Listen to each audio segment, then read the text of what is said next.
I've known both of these guys for a very, very long time. Fabian, when I was over at the Wizard side doing interviews. Oh, I should introduce myself. My name is Buddy Scalera. I'm your host. I run a website called Comic Book School, but I started off the industry at Wizard, where I met Darren Sanchez. And of course, the very subtle Fabian Nicieza. So both of these guys are very accomplished in transmedia. I was going to give a brief introduction, but I'll help guide the introduction because Darren has actually built a presentation deck. And I'm going to let Darren do the introduction because Darren built a deck, and it would be a shame to see a good deck go to waste, wouldn't it? So, without any further ado, please welcome Darren Sanchez and Fabian Nicieza. And Darren, take the microphone. Go ahead, take the floor. I'll progress the slides for you. All right. I'll sit next to Fabian. It'll look like I got something going on. Yeah. You're looking at my excellence, right? Yeah. All right. Hi guys. As you can see, this is me, Fabian, and Buddy. We're all old friends, as Buddy said. You guys know Fabian mostly. You can flip it forward. Wait, how do I know Fabian? There you go. Oh. You guys know Fabian as one of the co-creators of Deadpool, and that's some of the images that we put together this morning in the slideshow to show you. You know Ben Morse, Buddy? I don't, but I remember Fabian. Ben Morse is one of our old friends from Wizard who was interviewing Fabian here. Works for Marvel. But Fabian's also written a ton of comics for Marvel, and but the reason we're here today is to talk about some of the other stuff that we've done and advance that. One of the things that Fabian is not as well known for, but he actually is very accomplished in, as Buddy said, is transmedia development. Fabian, if you want to get into some of the images we have there. When's the definition coming up in the deck? Because I don't want to. We'll roll. Okay. I've worked along with Darren in several cases on various transmedia development projects. A lot of it has been with Hollywood studios, but it's also been with toy companies, video game companies, and even brand products, Coca-Cola, Pepperidge Farm. The list of movies that we've worked on, the company Starlight Runner Entertainment in New York, and it's one of the first transmedia-related companies that has focused on how to develop narrative across multiple platforms. We started, it was the president of the company, a man named Jeff Gomez, who was one of my editors at Acclaim Comics. He and I had worked together on Turok because Jeff had done a lot of the story development for the Turok video game. This was the Nintendo 64 video game way back in the day. It was a huge selling video game. The Turok franchise made over $400 million for Acclaim. Being the fantastic money managers that they are, they still found a way to go bankrupt.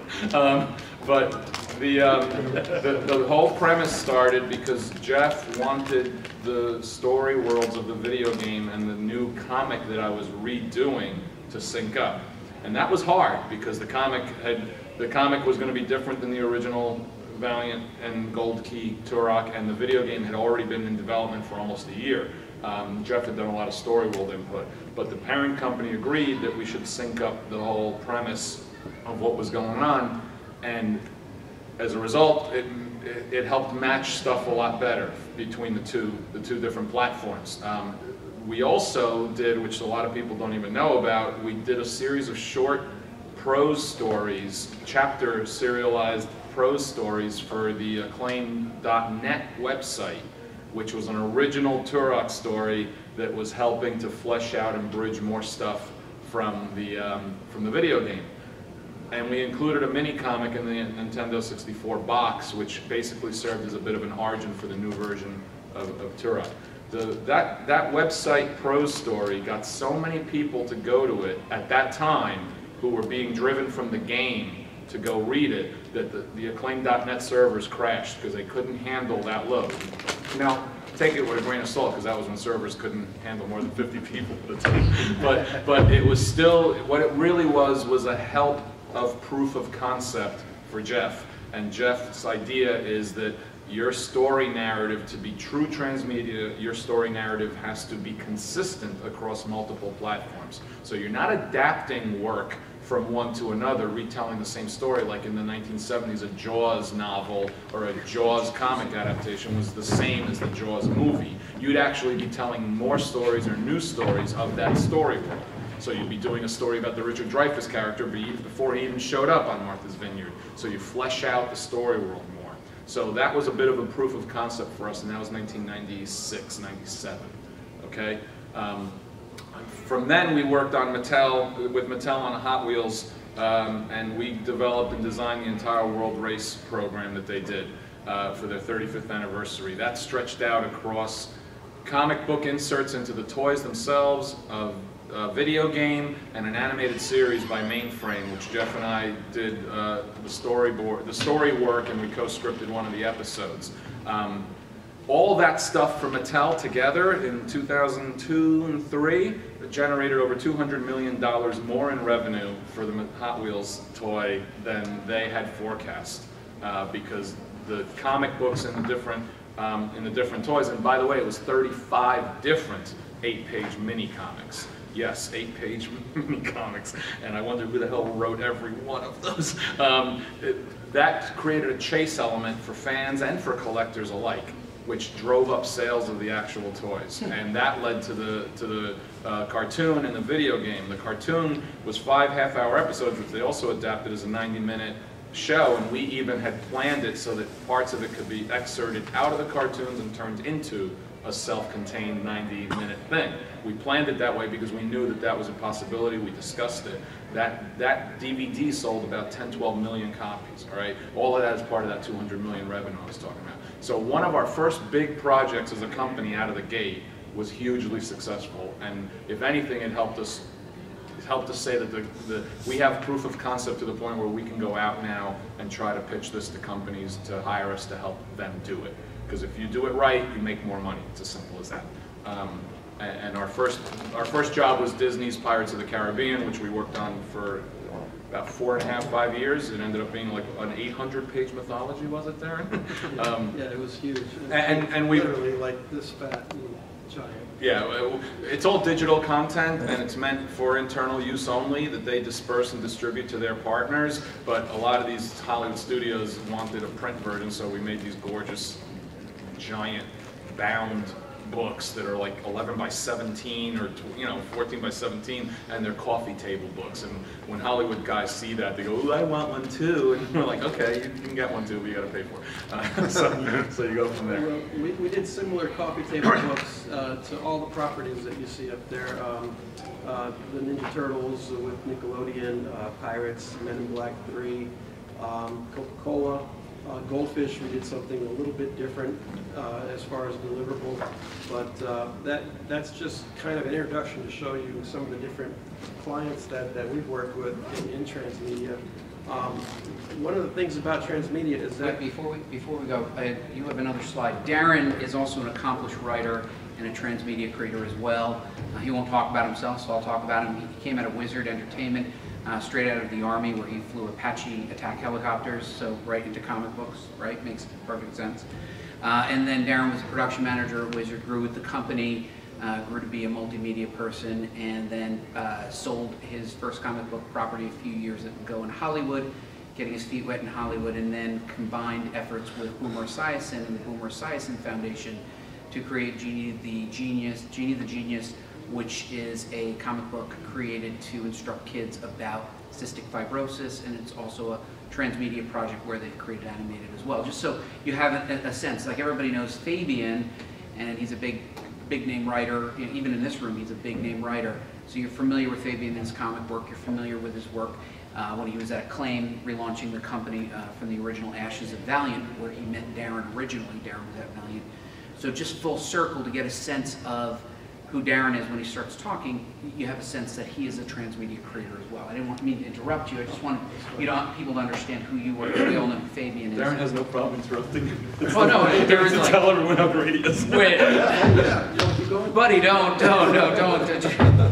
go ahead, Darren. You were about to talk about it. Yeah, and also right now I'm actually an editor at Marvel and project manager for the Custom Solutions Department, which deals not with the monthly line comics, but we deal with the clients that Marvel gets, like M&M's or Adobe, or some of the clients that come in. The Make-A-Wish Foundation. Fabian and I just did a project with the Make-A-Wish Foundation for a sick kid who had a comic book story in his head that he wanted developed, and we got Sean Chen to draw it, and it came out really great, and the kid loved it. But yeah, so we do a lot of cool projects at Marvel, and it's mostly dealing with clients, and I got that experience at Starlight Runner and at Wizard and at Valiant, and working with guys like Fabian on Transmedia projects. So that's what I'm doing now. One of the reasons when they asked us to do a panel, that the topic that we thought of Transmedia is that a lot of people don't really understand what it is and how it's different from multimedia, and it can be really complex to explain. I've seen panels where people just read, it sounds like a senior thesis that they're reading to explain to you what transmedia is. And I always thought that we should try to simplify the definition of it so that you can really convey it. The whole time I worked at Starlight Runner, my mom had no idea what I did because I could never explain it to her in a way that she wouldn't just say, okay, that's fine, I get it. So the idea here is to kind of introduce it and then run through some of the things that you might want to consider if you're going to use transmedia strategy to develop a storyboard. So transmedia, basically, there's the definition there. Fabian, if you want to chime in, this is the one you gave me just not too long ago. But actually, Fabian already said this when we first started, is that it's a carefully planned expansion of a narrative content using multiple platforms. And the key is to control the rollout and to control the world to make it consistent. One of the things that we did with Pirates of the Caribbean at Starlight Runner was to kind of keep an eye on all the different iterations of the Pirates franchise. They had novels out and things that did not make sense with Jack Sparrow. What were some of the... That's a great point, because that was a great example of when you need to rein control over something that's spinning out of control. We came aboard right after the first movie had come out, and it was unexpectedly successful for Disney. They honestly were caught off guard. They didn't think it was going to be what it was. And that movie made like $700 million, back when $700 million really meant something. And it was hugely successful, but there had always been disparity within the company because it was not the Pirates of the Caribbean or the ride. And it was its own thing, mostly, frankly, thanks to Johnny Depp and how he approached the work that he did. When they were watching dailies of what Johnny Depp was filming, and mind you, they're seeing it in LA, but they were filming it in the Caribbean, the people at Disney were terrified. They were scared shitless. Because they thought, what the hell is this guy acting like a drunken, weird, swishy Keith Richards? What's going on? It all came together and it all worked really, really well for that first movie. What happened, though, is that what happens at big companies is they said, this is successful, we got to start making pirate stuff. Everybody start making pirate stuff. And when you're a siloed company like Disney with multiple people all working within their own world, they don't communicate with each other. They just don't. The companies don't talk to each other, and especially when you're as large as that. So every silo started to do its own thing. So the novel that Darren brought up is a great example, because Disney Publishing was told to start doing something with pirates. They started to do young reader books, a younger Jack Sparrow, and we as a company were hired to basically go silo to silo, see what everyone was doing, and then write a report to Disney, Disney Studios, who were the ones marketing who had hired us, and tell them what's going on. So thank you very much for this political battle zone you're dropping us into. But it helped that we were outsiders. It helped that we were nerds who helped define what pirates was for them, because they weren't quite sure. And armed with that, armed with our ability to say, we get this, and the film studio guys have bought off on what we have said, and the movie creators have bought off on how we have helped define this movie for you, as they were working on the second and third movie, starting to. So we went silo to silo. The first chapter of the Disney book this is the easiest consulting job in the world. The first chapter has Jack Sparrow slitting the throat of someone and stealing a gold purse from them. First chapter. Like, where in the movie did you see Jack Sparrow slit someone's throat and steal from them? He will manipulate you and trick you and con you into taking the gold purse. He's not a murderer. He's not that kind of a pirate. He's a nice pirate, right? So we didn't even have to read chapter 2. We knew that they were wrong. So in the report, boom, they don't understand this, they're on the wrong track. The worst one was Disney was working on an MMO game of Pirates of the Caribbean, and they'd already spent over 10 months of development time. It was all based on the pirate ride, with striped-shirted little animated pirates going "Arg me bucko." And we said, listen, if that's what you want to do, that's fine, because it's quality work and it's true to the pirates ride. But this movie made $770 million, and you got 2 more on the way, and there's no striped-shirted pirates in this thing going "Arg me bucko." You guys make your own call. And they they crushed the MMO game. They stopped it, and they started work brand new on a whole Pirates MMO game that was going to be movie based. That was a few million dollars. Let me just pause you there for a second, because I think what's important, you guys are all guys that came out of the comic book business. I don't remember seeing a Pirates comic book. No, Disney did in the international publishing, they did some. And that was also a case study where we have to say no, because we got a comic that was done by an Italian company for Italian publication, and they had Jack Sparrow time traveling and shooting laser guns. But at the point where you come into this, and all these projects are underway, and I hate to interrupt, no, it's fine. Or have they held the rights? Are all the rights either with the film entity?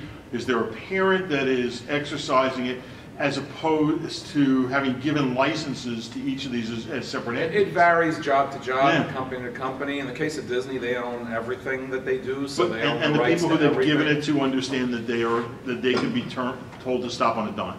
Yeah, they can. They are. Yeah, they may object, but when Disney says no, you say okay. Usually, you know, you may say, "Damn it, no, okay," you know, but you still say okay. But you kill him, Bill. And at the end of the day, it's about providing these companies with the ability to understand what they have. Once they understand what they have, then it makes it easier to be able to extrapolate it narratively to other platforms. 9 times out of 10, you'd be surprised how little the creative people in Hollywood, or even video games, especially video games, and toy companies, really understand the DNA of their franchise. And all, the jobs we've done have really been about teaching them what they have and showing them the possibilities for what that is, right? And that's what we do. And it sounds like it needs to start before you have the success. It's always better to start. The earlier you start, the better. But look, we did a job for Hasbro for Transformers, and we had to reconcile 25 years of completely messed up continuity and try to create a streamlined continuity for them, not for the movies, which they were ignoring, Hasbro was, but for the new animated stuff they were going to do and the video games they were going to do. So we helped create a relatively cohesive Bible that reconciled all 25 years of that continuity, and I know that they were using it because Jeff Johnson, who's a friend of mine, who's an artist, was a comic book artist, had been a storyboard artist for animation, and he was working on the Transformers cartoon, and he goes, yeah, they gave us this giant stack of paper, which was our Bible, because it was about 300 pages of material, and they had to refer to the Bible on a regular basis. Star Wars, kind of the Lucasfilm hologram. Yeah. Do you also encourage brands and also let them know about how this could actually work with fan interaction and how fans will definitely take control of it? Yeah, that's in the slideshow. Oh, was it? Keep going. 100%. Yes. So yeah, we're trying to define Transmedia for you guys, but we're jumping around a little bit. So which is what Transmedia does. Absolutely. We'll take questions at the end. Sorry. I heard an argument by a guy I really respect. Matt Hawkins said something about Transmedia. It's just multimedia. I don't know what the big deal is. You guys make it sound like it's so hard. I didn't want to, argue with them, but it's really not multimedia. Multimedia is just a tool. It's platforms. Transmedia has had a plan to properly use all these platforms, and as Fabian said earlier when we started, is that it doesn't repurpose a story. it basically takes a story and it builds a story world where you could tell multiple stories in that story world that all make sense. And a lot of companies do it really well. A lot of companies don't. Some of the obvious ones that do it well would be like Star Wars. They can do a property for a room full of kindergartners, and then they can do with the same property, they could do one for all of us. And at the same time, I could watch that kindergartner one and enjoy it just as much as all the other ones. And that's because there's consistency to the stories, and it all makes sense. It's all cohesive. And it's a real skill to put that together, and it's not an accident. And the irony is that it became that way for Lucasfilm because in the beginning, multiple Star Wars stuff was being done. And by the beginning, I don't mean Episode 1 Phantom Menace. I mean the original Star Wars. And Lucas and people at Lucasfilm saw some of these things and didn't quite like it. Jackson. Right? So they decided to bring a lot of that internally and control it themselves. So at a certain point, I'm not quite sure what year it is because I'm not a huge Star Wars guy, so I don't know what year it was, but at some point they actually began a controlled and organized expansion of their story world where they said everything we do is canonical. Now apparently they turned their backs on that just recently and mitigated lots of years of this, which pissed a lot of fans off from what I understand, but Star Wars fans are generally pissed off about something anyway. So so now I guess they're rebooting. They're doing what comic book universes do all the time. They're rebooting. So Star Wars is an example of where they realized the problem, fixed it, and did it for many years. I guess almost 20 plus years of a consistent and organized expansion of their narrative so that the pieces all fit if you paid attention. You can enjoy this just as this, but if you really like it and care about it, if you're a fan who really wants all that detail, you can piece all that together and understand it all. Something like DC and Marvel is an example of companies that can't do it well anymore. It's too late. The horses have been out of the barn there for a long, long time. So there's no consistent continuity between their multiple platform applications. They're fantastic about getting their characters and their properties on multiple platforms, but we all know that the movie universe is not the same as the comic book universe, is not the same as the Lego universe or whatever. So they're not true transmedia with franchises. You can see them trying to do it. If their universe was this big, they'll occasionally try to take a group of things and make them work together, like the S.H.I.E.L.D. TV show and how it's expanding into the Inhumans or something like that. Or Netflix is actually doing it really well right now, building towards the Defenders. But it might not jive with everything else that they're doing, all the kiddie stuff, Disney XD, and they just have so many licensors, including Fox and Sony, that they can't 100% control, that they just kind of grab little pieces and try to do transmedia within their gigantic universe. So there's an understanding there, but the horse is out of the barn. And honestly, I did not mean that in any kind of a derogatory way. It's just a reality of what those where those narrative franchises are at, you know. And I think you can have a Batman and Brave and the Bold cartoon, which is completely different than Batman and the Christian Bale movies, and you don't really want the two to be the same either. So I 100% understand that too. Those are arguments I have with Jeff a lot about his inability to let that go. It's okay. It exists. But at the same time, Batman is consistent. He has the same motivations, same origin for the most part. He doesn't kill. He same mission, that sort of thing. So they understand the brand, and you can tell the story a lot of different ways with the brand. He doesn't kill, but Christian Bale will let Ra's al Ghul die, but he won't kill. Same with Superman. Let's not get into Man of Steel. All right. Now we cited a couple examples of who does it well that were fairly obvious, but now there's a couple that aren't as obvious. And Fabian, you talked about the Hot Wheels one and the Pirates already. Why don't you tell them about Halo a little bit? We worked with Microsoft on Halo for a year and a half at least. It was the best time possible to be working with them because it was when Bungie Studios, who had created the Halo game, was going through a divorce with Microsoft, and Microsoft's reason for hiring us was a question that nobody could seem to answer, which was, why can't we get Halo and Master Chief to succeed on other platforms? It's one of the best, biggest, most successful video games in the history of the industry. Why can't we get more people wanting a Halo movie, and why can't we blah, blah, blah? And they had Peter Jackson on Halo after Lord of the Rings for almost 2 years, and they could not get an agreement on what that movie should be. And our opinion was, if you can't get something good out of Peter Jackson coming off of Lord of the Rings, then the fault may not lie with Peter Jackson. The fault may lie with you guys. Mind you, this was before the 3 Hobbit movies, but that's besides the point. The truth of the matter is that the fault lied with Microsoft, because they had a lack of a definition for what Halo could be in any way that would be an aspirational, positive message that would make Hollywood want to spend $250 million to make a movie and distribute a movie. Because I'm sorry, Bungie and Microsoft, a movie about a guy whose face you never see because he's behind an armor and all he does is fight is not going to succeed with a mass audience internationally or domestically. You'd think it would do great in the United States, but you know, it still wouldn't do great internationally. And is that in part because of the expectation of the medium? Like what you expect to do in a game is different than what you yes, expect. And to be a little snide, which I will be, it's also a relative immaturity of the narrative process in the video game industry. There's incredible, incredible talent there, but from a story standpoint, at that time, because we're talking about 2008, they were toddlers.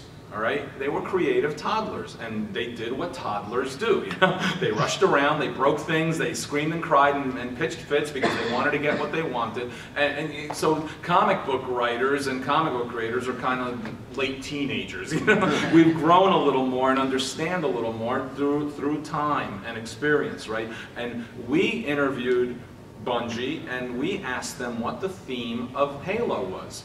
And besides the blank stares we got from half of them, the half that did answer us said they boiled their theme down to war is eternal.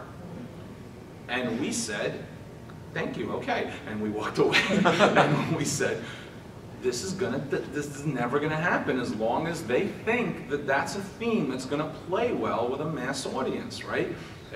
I don't think it even plays well with a video game audience after a certain amount of time, because even anybody who's fighting a war is generally fighting it for a reason, right? So we came up with the reply, which allowed them to be what they were, but try to change the way they were telling their stories. And that was, the ultimate warrior is the one who fights to end all war, okay? So in that is your ultimate warrior. So that means you get as many video games as you want to have of a first-person shooter blowing people and aliens and things up.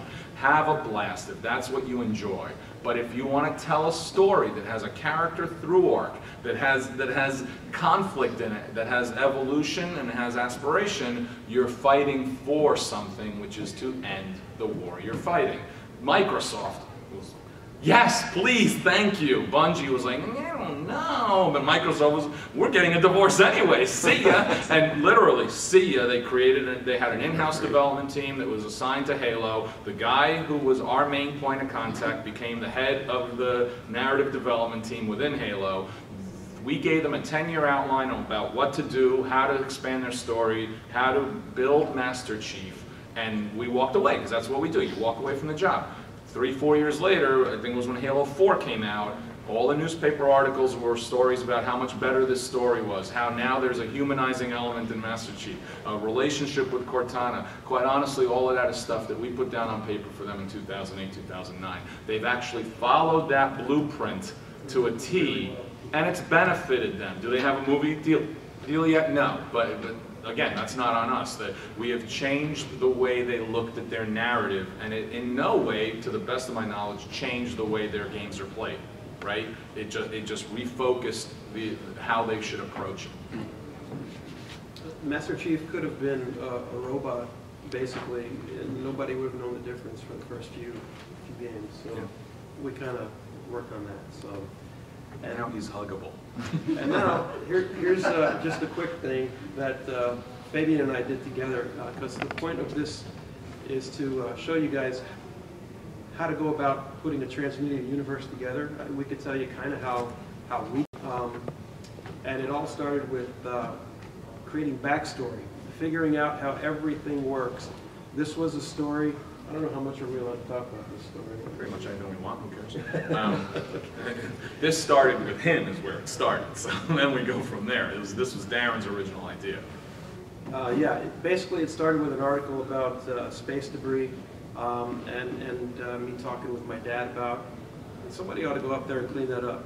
So, and then I was going to launch this as an after-hours press comic book, but I thought it would be better if we tried to apply some transmedia strategy to developing it.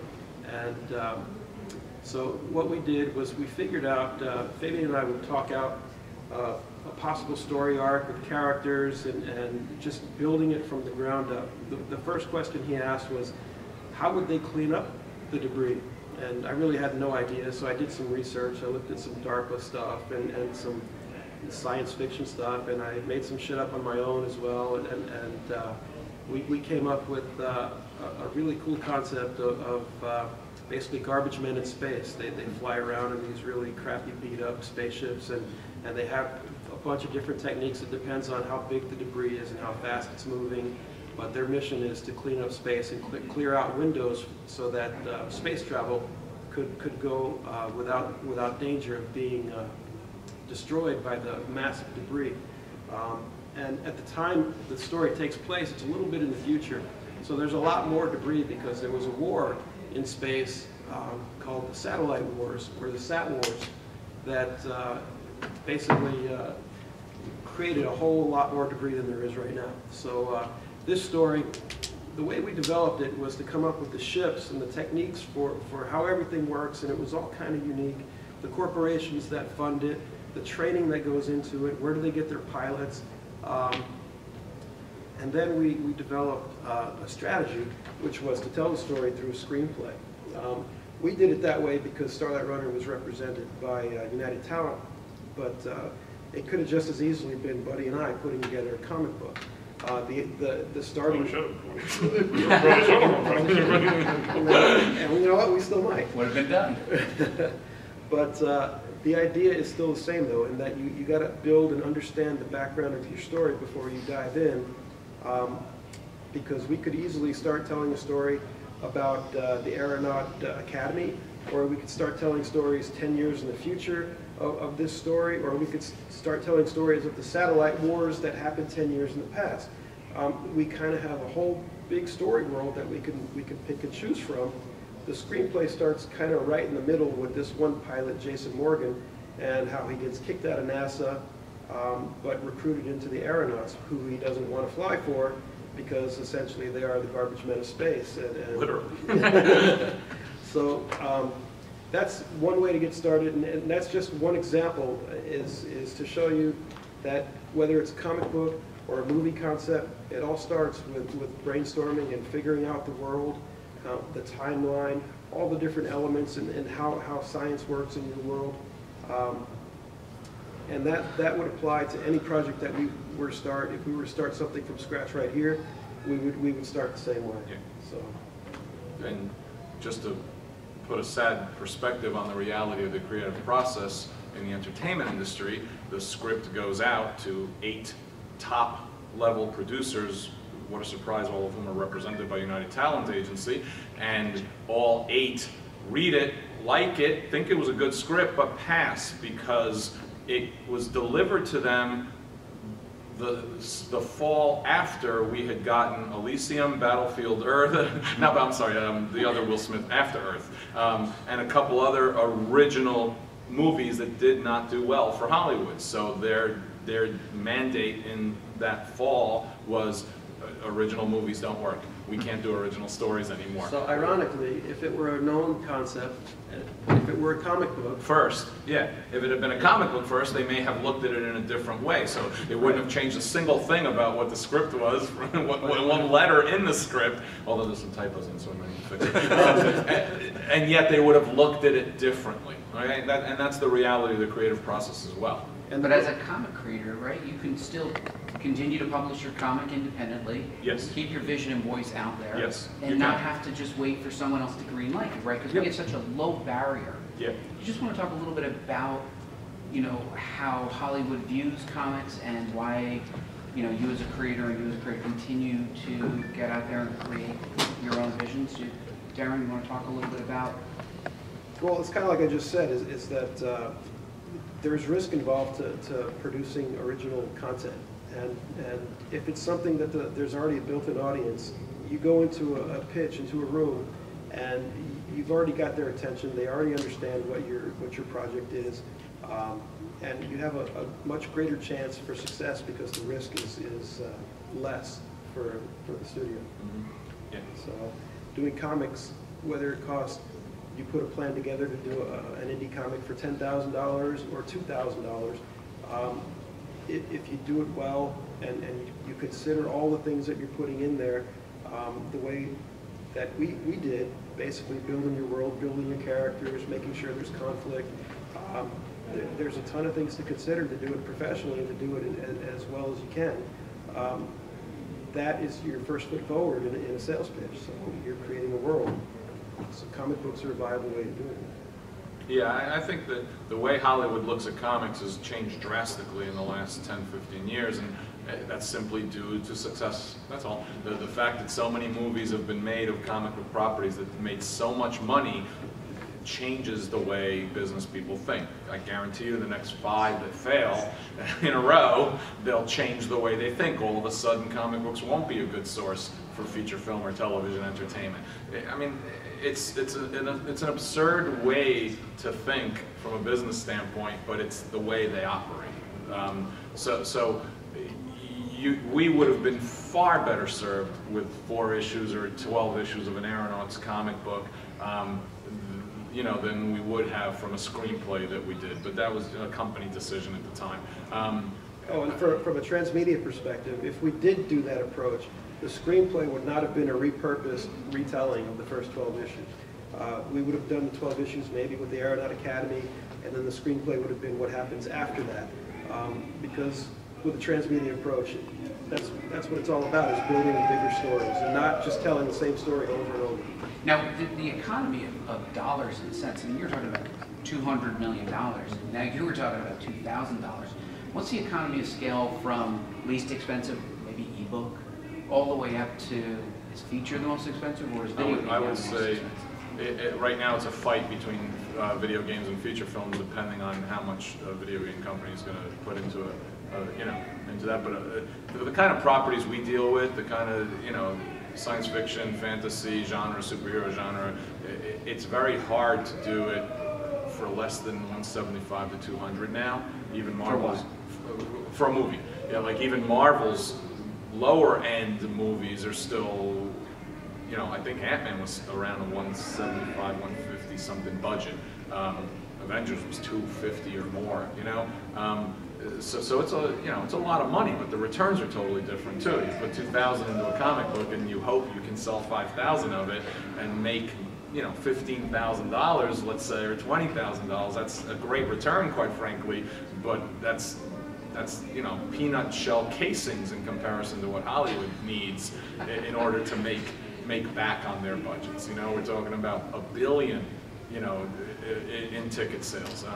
And I talk about it with Deadpool's a good example, because I talk about it a lot, Deadpool's expansion, his explosion of popularity, blah, blah, blah, and I say the odd thing is that a lot of it has happened outside of the comic books, and regardless of the comic books, because a lot of it's happened on social media, and it's viral in nature, and it's people talking to themselves about a character that they don't know from the comic books. They know from other sources that they've looked at him, whether it be memes or whether it be videos. There's YouTube cosplay videos that have gotten 14 million, 12 million views, okay? There's not a single Deadpool comic that's selling 14 million copies, right? So where is that coming from? That's not 40,000 Deadpool comic book readers watching the same video on YouTube several hundred times. It's not happening, It's a completely different look at it, a different audience, and it plays into what you said before about fan validation, about finding the right way to also integrate and involve the fans into your story narrative and into your story world, and rewarding them for it. We did it with Tron in a very minor way. We got a line into Tron. We worked on Tron for Disney, and it was actually a really great example of the company coming together. The movie didn't do well, so that derails a lot of the multi-platform planning. But we had multiple silos of Disney in a conference room together, and we put out the Tron story world on easel boards all around the conference room. There were people in this conference room who walked in and said, "Mike, how have you been?" They hadn't seen each other in 10 years, and they both worked for Disney in California, right? And On the same project. On the same project. And I had to walk through the history of Tron from the beginning on Earth with the original Jeff Bridges character beginning to develop this, like Steve Jobs and Bill Gates or whatever out of his garage, all the way through to the movie, and show them how Tron time and Earth time were different. And what that was a chance to give everybody in that room an opportunity to carve out a spot. So animation said, "Oh, I want this time period." So that animated series you saw, that began in that conference room with the animation department carving out that spot. And what we got, one little thing we got, was the movie inserting a line into it that actually directly reflected on the video game that they did. And these are little victories, right? But it's a fun thing to do from a narrative standpoint.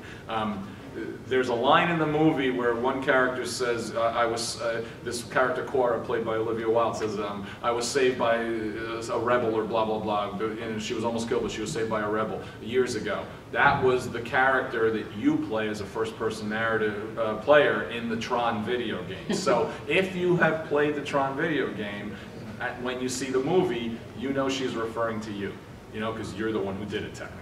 I know you video game people love to feel that way. So you're the one who did it. And that was actually a fun little victory. And getting people in Disney to say hi to each other who hadn't seen each other in 10 years and all worked for the same company, that was a victory too. Because as a consulting company, that was an opportunity to show a company how they should be doing their business. They should be doing this on a regular course. What ends up happening is a lot of the companies realize this and go, "Well, we can do this internally ourselves, and we can create our own internal department and hire 2 or 3 people to do it." And it honestly never works as well for many reasons, not the least of which is we're outsiders from New York who don't give a rat's ass about, the politics and all that stuff. Our check is actually being signed by the franchise story world. The narrative is paying us our bills. So we always avoid politics or pretend we're above politics by saying this is just about the story world, and go from there. You guys had some questions, and Darren promised to take a few. Does somebody have any questions before we continue on? Deirdre, did you want to say anything? No, thanks. What was that? Hassan, no? Darren, you had other slides. Yeah, basically we want to get to how to approach building a comic book world using Transmedia. So some of the things that we put together is how to get started using a story-first approach. Things to consider, like we talked about with Aeronaut, is my story world well thought out? And also, like we talked about with Pirates of the Caribbean, is it consistent? You want to make sure that any story you tell feels like it's in the same world. And then also, like we talked about with Aeronaut, does it have a past, a future, and a present? So those are all things to keep in mind. Another approach, or actually it's part of the same approach, is you have to consider the characters. Some basic storytelling things are about conflict. Your character has to have a core conflict, something that he grows throughout the story and that he deals with. Just pause. Yeah. Explain conflict.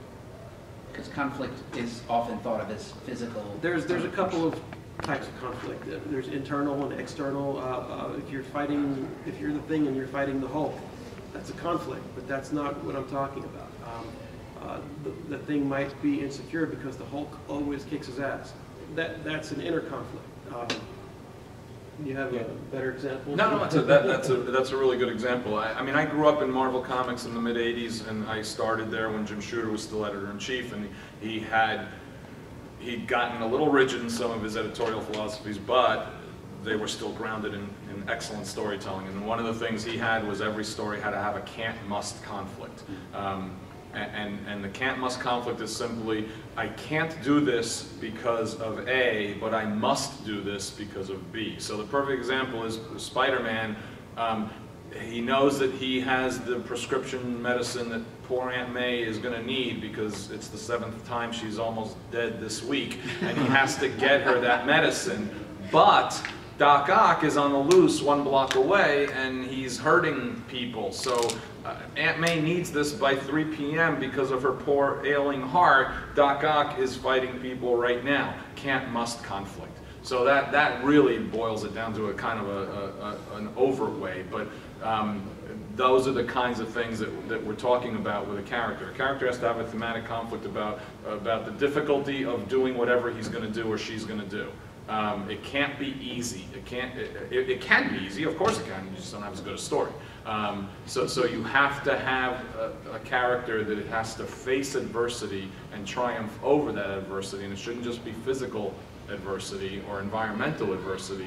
It should be internal, emotional adversity as well. And that's how the story drives forward and you become engaged in it. So Darren talks about story needing a conflict. It's a setup until there's a conflict, then there's a story. So Darren, you want to? Yeah, but having a character that has a core conflict, you know, like in Aeronaut, he was in NASA and got kicked out and didn't know what he was going to do, and so that's the character's conflict. It's not the same as a fight. So you have to have a character going through something, and that makes for a much better story. The next thing is, does your character follow archetypes of mythic storytelling? Now, archetypes, to me, I would just look at them as like a guide to make sure it helps you keep your characters consistent. Some of the archetypes, I think the Ninja Turtles are a great example of archetypes because they're basically walking archetypes, and you can see it in the consistency from the movies to the cartoons. To all the different movies that Leonardo is still the leader, Michelangelo is still the goofy one, Raphael's still the hothead.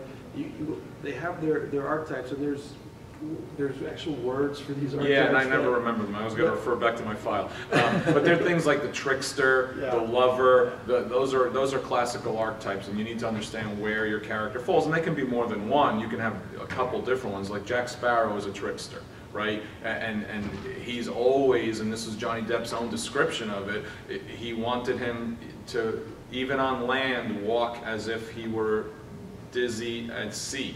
So he walked in a staggered way, but that also defined the character, because he was a character that was able to tiptoe around all the chaos that was happening around him, and that's a classic trickster who can manipulate people against each other. I mean, Deadpool had a lot of patterns of Bugs Bunny behind him, but, and this is something a lot of writers don't realize, and quite frankly it's something that Marvel editorial often gets wrong because I've heard them get it wrong, to my face, he is not just Bugs Bunny, he is Bugs Bunny meets Frankenstein. If you forget the Frankenstein part, which a lot of writers at Marvel do and editors do, they are missing out on an integral part of the character's archetypes. What? I'm not the Deadpool editor. I know you're not. No, it's not even the Deadpool editor, actually. He's really cool about it. It's other people. Deadpool editor gets it. So you understand that the kind of things we're talking about is trying to, it's not pinning labels on a character, it's providing them a foundation, a storytelling foundation that has existed for thousands and thousands of years from original oral tradition, and using that foundation to strengthen how you approach your character. The reason is, quite simply, these things resonate with an audience. These things are, when you're sitting in a theater, when you're reading a book, when you're watching a TV show, all of these things resonate with you. They strike you. So if you recognize something in it and it's elegantly done, then that's going to mean more to you, you know? It helps as a writer too, because if you have a group of characters, and Buddy and I are writing something right now called Makecomics. It's about teaching kids medical conditions, and it's a team of characters, and we're trying to redefine them and build them to where they make a little more sense and they adhere to the archetypes, and they all have different voices. Right now, all the characters kind of talk with the same voice, so if they come up on a situation, and as a writer you're thinking a wisecrack would be good right here, really any of them you could have given it to, but the way we're approaching it now, we're trying to figure out, like if it were the Turtles, you know, it would be Michelangelo that would be the one to say the wisecrack, and if it weren't, it would be something that's not quite as funny, and then everybody would kind of groan if it were like Donatello or something. So to understand your characters helps you to write them better so that they don't all sound the same.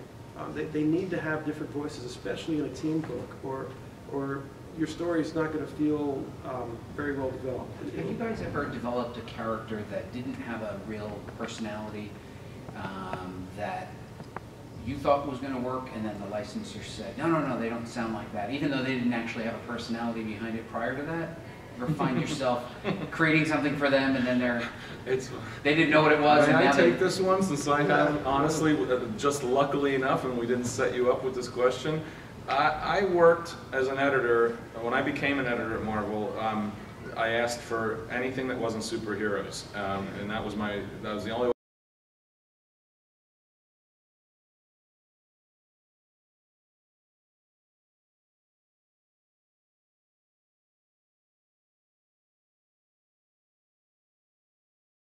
Just about out of time. We got to vacate the room. The next panel are coming in. Where can people find you, Darren? Where can people find you? Well, Here? yeah. No one ever answered it that way. Oh, you mean social media? Oh, okay. Not really on social You're at media. afterhourspress.net, right? Not so much, but yeah, I'm at Marvel, and you can reach me at Sanchez@marvel.com. If you have any questions about this, I can take you there. But we'd like to answer as many questions as we can in the 5 minutes that we have. Well, no, we have to get off the stage. Heck with it. And before we let you go, Fabian, I know you're on Twitter. I am on Twitter at Fabian Nicieza, and I am on Facebook at Fabian Nicieza. That's pretty much mostly what I do social media-wise, because I'm too old to do otherwise. And I can be reached email-wise. If you have questions regarding Transmedia, I can be reached Fabian@starlightrunner.com. And I'm more than happy to converse via email through that address. So thank you. Let's thank our guests here today for their generous donation of their time. We'll vacate the stage. They'll stay here for a few extra minutes to take your questions. Or did you have a question? No. No. Okay. So thank you very much for your time, and Thank you, these guys will everybody. stick around and sign autographs because you have to.